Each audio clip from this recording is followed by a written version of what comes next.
I just can't do it. I can't take on that responsibility. But Emily just started her job this year. Taking in a stepbrother with no blood relation and raising him would be too cruel. My brother Jake and I became siblings through our parents' remarriage with children. Suddenly, our parents passed away, and the relatives were discussing the future of Jake, who is still in middle school.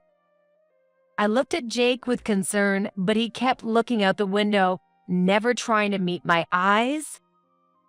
It seemed he had closed off his heart again, even though we had finally become a family. But the relatives continued their discussion, unconcerned with Jake's feelings. It's sad, but maybe there's no choice but to put him in an orphanage. Everyone fell silent. No one voiced an objection. The orphanage, how could they?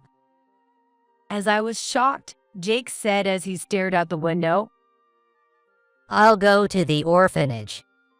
Hearing Jake's emotionless voice, I stood up abruptly.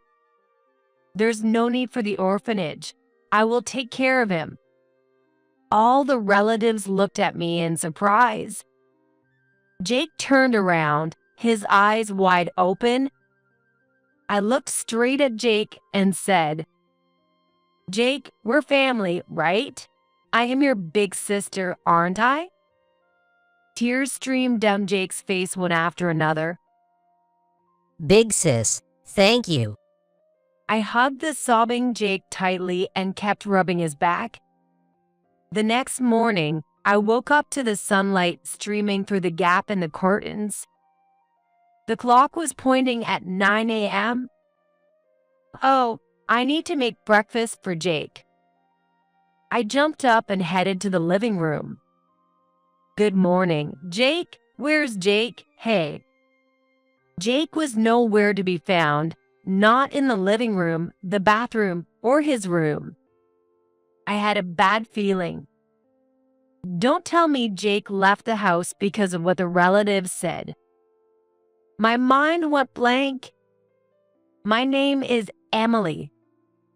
Mom, what are you doing? While I was thoroughly vacuuming behind the TV stand, my daughter looked at me curiously. I'm cleaning up because Uncle Jake is bringing over some very important guests. I wouldn't go this far for just any friend, but the visitor this time is really important. Ever since I heard from my brother Jake, I've been feeling restless and uneasy. Is this Mom?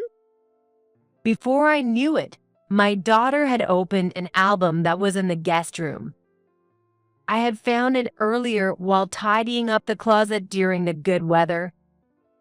I had taken it out to look at it later, but had completely forgotten about it. When my daughter pointed to the photo, it showed me in my school uniform and a curly-haired, nervous-looking Jake. Yes, that's me when I was in high school, and this is Uncle Jake. Uncle Jake was so little. Yes, he was. There's a 9-year age difference between Uncle Jake and me. I was 18 and he was only 9 at the time. We had just met, so neither of us is smiling. Just met? Yes. Indeed, Jake and I are not blood-related siblings. I was in my senior year of high school when my mother, Sarah, and Jake's father, Bob, got remarried, making us a family. The man who used to be my father was someone who didn't care for his family. He would come home late every night, and he was hardly ever home on weekends. And when he was home, he would make my mother do all the work. I never had any problems with him myself. It seemed like he had no interest in me at all. But when he was at home, the air was tense, and honestly, I remember having a hard time dealing with him. Hey, Mom, is it like this with all dads? Well, maybe. When I was little, I thought all fathers were like this, but as I grew up, I realized our family was unusual. My friends practice marathons with their fathers, cook with their fathers on their mother's birthdays. Their stories were full of fun episodes with their fathers as part of the family. I also realized that my mom really wanted to escape this uncomfortable life, but endured it for my sake. Indeed, it must have been tough living on just my mom's salary as the temp worker. I wanted her to prioritize her feelings, but after all, I was just a kid. The most I could do was help around the house, and I spent my days feeling guilty and frustrated. However, just before I started middle school, my mom finally decided to divorce. I don't know what triggered it. When Mom talked to me about divorce, I remember feeling a deep relief. Now Mom can finally relax at home. My dad, who had no interest in us, agreed to the divorce readily. He left without fighting for custody. Thus, the divorce was easily settled between them alone. But Emily is going to need more money. It's not like he cheated or anything. You could have endured a bit longer. But my grandma on my mom's side tried to dissuade her from divorce until the end. Emily won't suffer. I can raise her well all by myself. With your temp job, that's impossible, you know. That's not true. I'd do anything for her. If you won't listen to my advice, then just do as you please. But don't ever come asking for help. Take responsibility for your own choices. Just do as you please. That's a bit harsh. I couldn't understand why my usually kind grandma was being so strict with my mom this time, and I felt annoyed. But my mom stood firm even against my grandma. I understand. I will take responsibility and raise Emily myself.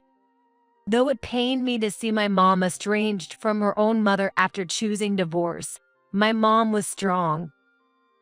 After becoming a family of just the two of us, my mom kept her distance from my grandma and other relatives, working tirelessly to raise me.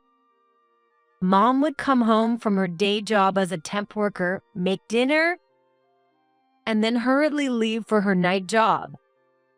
Is school fun? You don't have to hold back, Emily. Mom always gave me as much allowance as my peers got. Mom, don't overdo it. As a middle schooler, I was honestly lonely spending nights alone and worried about my overworking mom, but all I could say was that I'm not overdoing it. Your future is limitless. I feel very fulfilled right now. I wish I could make life easier for my always kind and smiling mom soon. I decided to go to a vocational high school and get a job right after graduation. But someone appeared who would ease my mom's burden before I could, and cared deeply for her. That was Bob. Sarah's kindness, earnestness, and strength deeply attracted me, and I wanted to be part of the family.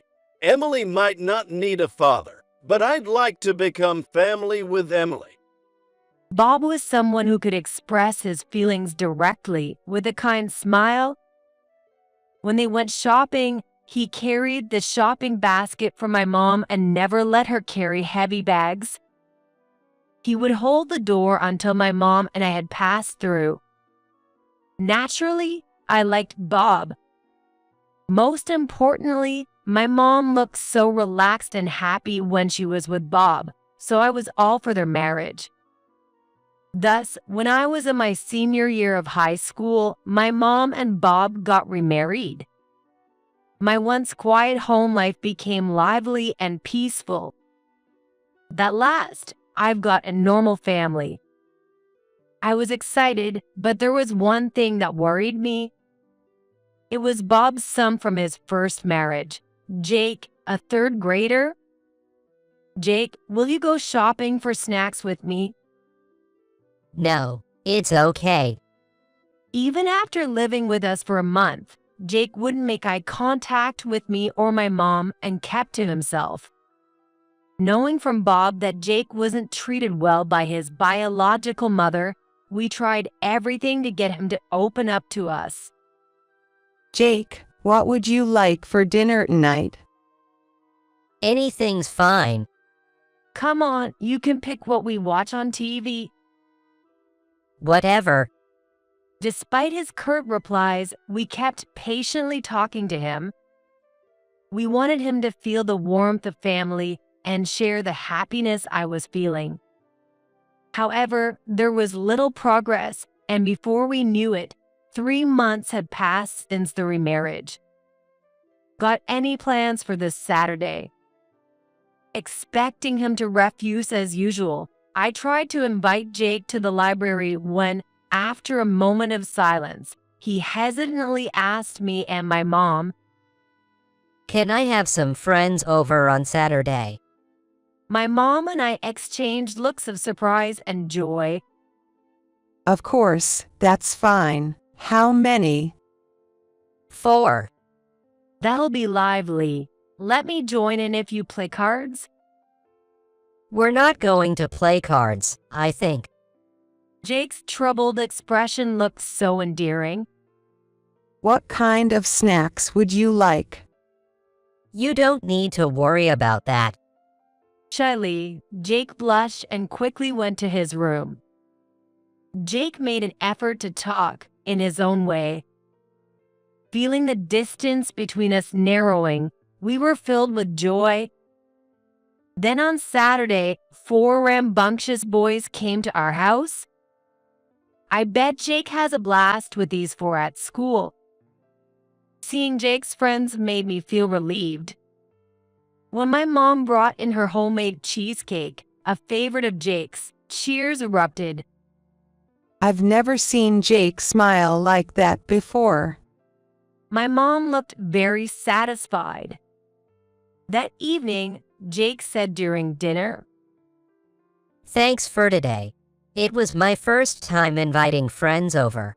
They were all amazed at how delicious the cheesecake was. Everyone told me how kind and good a cook your mother was. Your friends sound like good kids. Tell them they're welcome anytime. Really? Of course. And then, Jake looked at me. my friends were envious What?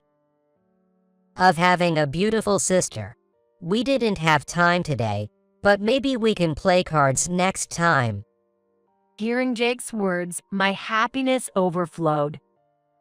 Sure, just so you know, I won't lose even to elementary school kids.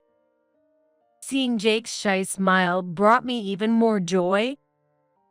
Jake took a deep breath with a slight hesitation.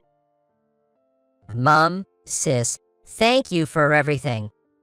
He finally called us Mom and Sis. Hearing his words, my mom and I teared up. Jake looked straight at us. We're going to be all right now. I felt truly at peace. From that day on, Jake really opened up to us, and we became a true family. Going shopping together as a family of 4, enjoying delicious meals. Doing things together as a family was something I had always longed for. Thanks to Bob stepping in as my father, my mom no longer needed to work 2 jobs, and I didn't have to find work right after high school either. Don't worry about money. Just think about your future. I decided to go to community college to pursue my interest in design. I believed the divorce was the right decision, and I wasn't unhappy living with just my mom. But now as a family of 4, I couldn't help but wish every night for this happiness to last. I thought if I wished every night, it would continue forever. But 3 years after the remarriage, a tragedy struck Jake and me. Our parents died in a car accident. I was just 21, having started my first job. and Jake was only 12.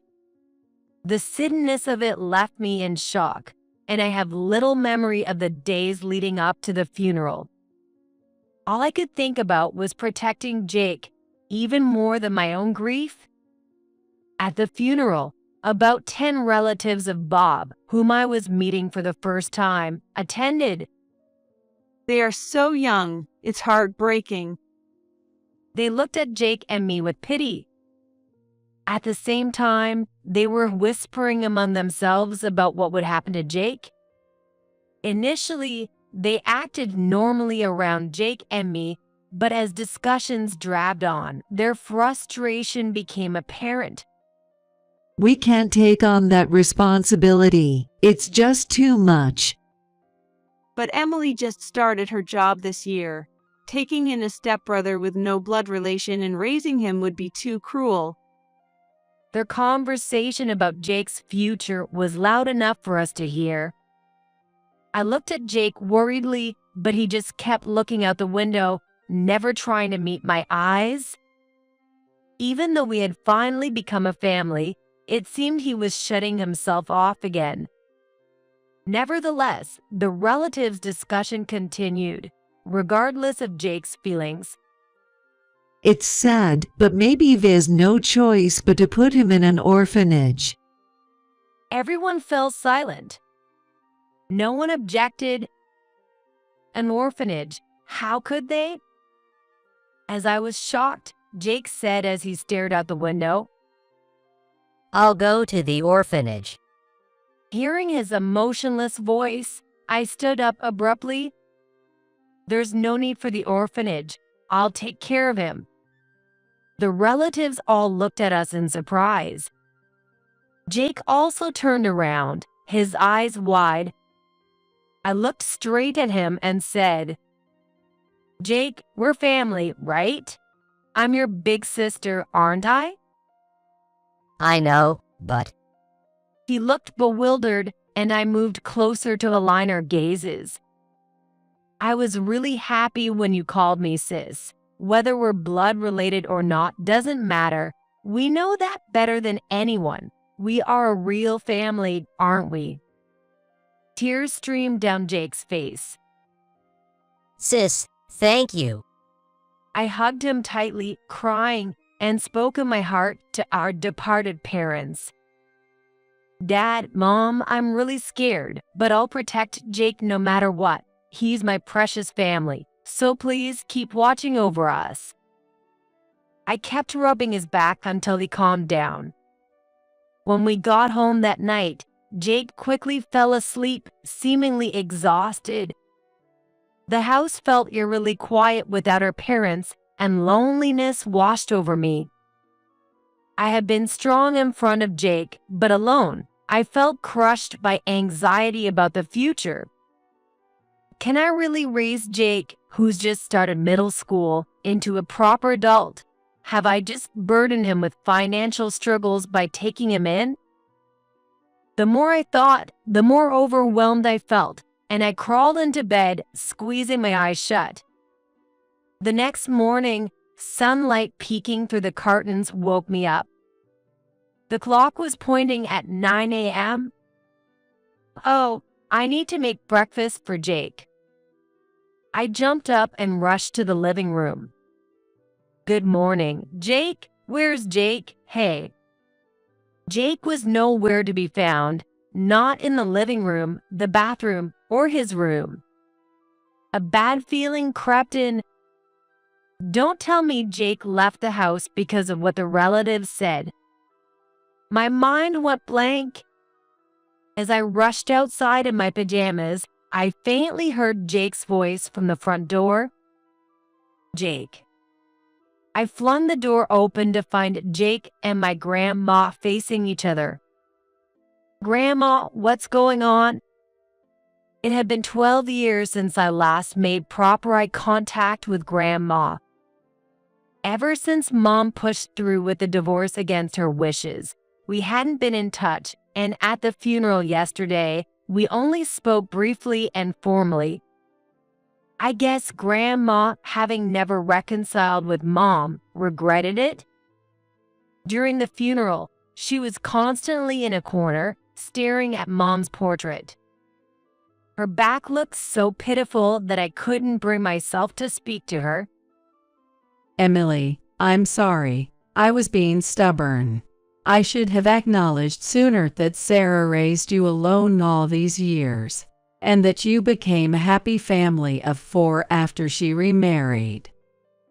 My grandma looked regretful.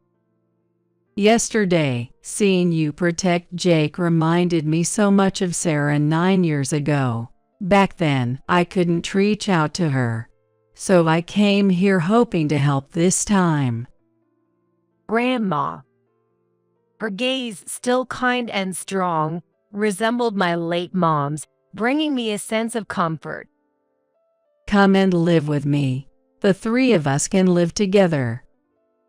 Grandma offered. Actually, I had been thinking of moving since I was living in a large family-sized rental apartment.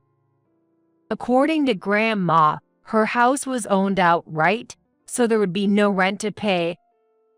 Also, since she wasn't working, she could take care of Jake. For me, just starting in the workforce and working overtime, this was a very welcome offer. However, Grandma's house was about 20 miles away. I could commute by train from Grandma's place, but Jake would have to change schools. Jake, you just got used to middle school. Aren't you against moving? He just made some close friends and started walking home with them. I tentatively looked at Jake, but he seemed unfazed. I want to live at Grandma's house. When Grandma smiled and nodded at Jake, he smiled back broadly. Thank you, Grandma. Really, thank you. So, we moved to Grandma's house and started our new life as 3. Living with Grandma was the right decision. Emily, Jake, breakfast is ready. In the morning, Grandma prepared waffles with fruit and mac and cheese. You need to eat a good breakfast to have energy. Hearing Grandma say the same things in the same tone as Mom made us feel nostalgic. Moreover, Grandma's mac and cheese tasted just like Mom's, which surprised us so much we looked at each other. Isn't it too bland? Worried, Grandma looked at us, but we vigorously shook our heads. We were just surprised it tasted just like Mom's mac and cheese. Really? Grandma smiled happily, probably recalling how Mom used to prepare breakfast every morning since she was little. And now, Mom's taste had been passed down to us. Feeling Mom's presence in such an unexpected way warmed our hearts. I'm always at home and have plenty of time, so I'll take care of the house. Emily, focus on your work, and Jake, do your best in school. Thanks to Grandma, I could concentrate on my job. And with Grandma at home, I was relieved that Jake wouldn't be alone. Jake made friends quickly at his new school and joined the tennis club. Every day, he brought home dirty brown socks, but Grandma never frowned and always turned them back to white, making us deeply grateful. Seeing Jake leave the house happily every morning made me feel his future was limitless, motivating me even more at work. I had never heard about Jake's dream for the future, but given his good grades, he'd likely aim for college along with his peers. Our parents' inheritance wasn't substantial, so I decided to increase my income to ensure Jake could choose his future path freely. Hey, Grandma, I was raised well by Mom. I never felt miserable. Now it's my turn to raise Jake properly. So I'm thinking of taking up a side job to save money. Grandma listened silently until I finished. Then she said, I won't say anything. I support whatever you do, Emily. but don't overdo it. You're all the family Jake has. Nodding firmly at Grandma's reminder. Yes, I am Jake's only family. I won't let him feel sad again. I decided to work part-time at a sports gym from 7 to 10 p.m. 3 times a week, alongside my main job. Sis, you came home late again today. Jake, you're still up. How was school today? Yo, Have fun tomorrow too, and good luck with the junior varsity matches coming up. thanks. Don't overdo it, sis. Imagining Jake's boundless future made the extra work seem easy. Maybe Mom felt this way too. I was better off than Mom after all, because Grandma was at home doing the housework and looking after Jake. I bet Mom was worried about leaving middle school me alone at home, coming back tired to do the housework, and waking up earlier than me to make breakfast. I truly realized how great my mom was. Though busy at work and spending less time talking with Jake, I attended his sports day and team matches whenever possible, cheering louder than anyone. Sis, it's embarrassing. Yet Jake would wave back, surrounded by his friends. Seeing him happy and enjoying life made me work even harder. Time flew, and Jake became a second year of middle school. One day, I got a call from his school during my lunch break. The caller was Jake's homeroom teacher. Is something wrong with Jake? Hearing the teacher's words, I felt despair. I wanted to go home early to talk to Jake, but ironically, I had my gym shift that day. I'm so unlucky. For the first time, I wished I could fall ill, but of course, that didn't happen, and I worked restlessly until 10 p.m. before rushing home. I'm back. Is Jake asleep? Grandma, who had been dozing off waiting for me, was surprised to see me enter the living room energetically. He's asleep. You taught him it's better to be an early bird than a night owl, right? Grandma laughed, but I couldn't. Today, I got a call from Jake's teacher. He's been missing school about half of the week. He leaves in the afternoon when he does go. Jake has. I was on the verge of tears. Maybe I can't replace a parent after all. Am I making him feel miserable with too little allowance? Can't he talk to me about his problems? Grandma quietly sat me down and reheated my dinner. Jake really sees you as his big sister, Emily. Then why? Why won't he talk to me about anything? Jake feels guilty about you working all the time. What? As Grandma served dinner, she slowly started to describe Jake's daily behavior. He was always worried about me working late. He wanted to stay awake until I returned, but didn't want to worry me, so he went to bed early. However, he couldn't sleep until he heard the front door. Maybe he finally fell asleep peacefully just now. Hearing Grandma's words, my heart ached. She told me Jake had asked her several times if it was okay for him, not her real brother, to cause me so much trouble. Should I be here? We're family, of course, you should. I blurted out. Yes, I told him that too. But Jake wants to talk to you. Feelings don't get conveyed by thoughts alone. Haven't you experienced that yourself? Grandma pointed out, making me realize. Seeing my reaction, Grandma smiled and stood up. Jake helped make this potato salad. It's very yummy. Good night. Grandma then went to her bedroom. I covered my face with my hands. Jake was just like I used to be, When Mom worked tirelessly day and night, I was worried but felt useless for not being able to do anything. I thought Jake was in good hands with Grandma watching over him. But perhaps only I felt reassured, while Jake harbored various complex feelings alone in the house. And for Jake, Grandma was someone he met for the first time at our parents' funeral. The introverted him must have agreed to live with Grandma and move schools just for me. To lessen my burdens, I realized I hadn't understood Jake at all.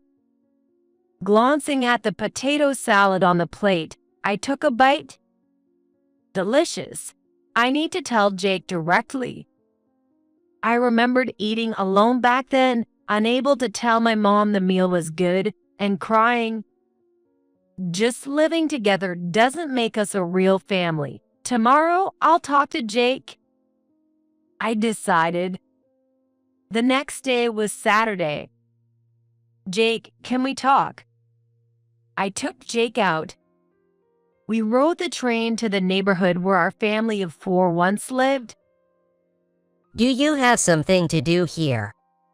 Jake looked at me curiously as I responded vaguely and entered the park we used to play in.